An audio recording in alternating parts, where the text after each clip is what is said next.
Hi, good morning. I have 147 odds for you. Full time draw. Four matches. Let's get started. The first game is a game between Torino taking on US Cremonese, and my prediction is full time draw. Galatasaray taking on Parma, full time draw. This game in Poland, a game between FK Nika taking on FK Neprada, full time draw. Then the last game is a game between FC Dunaf 2010 taking on PFC Neseba. My prediction is full time draw. You find this game in Bulgaria second division.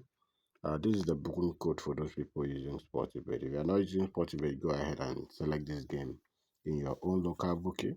Okay, if you want to join VIP, my WhatsApp link is in the comment section.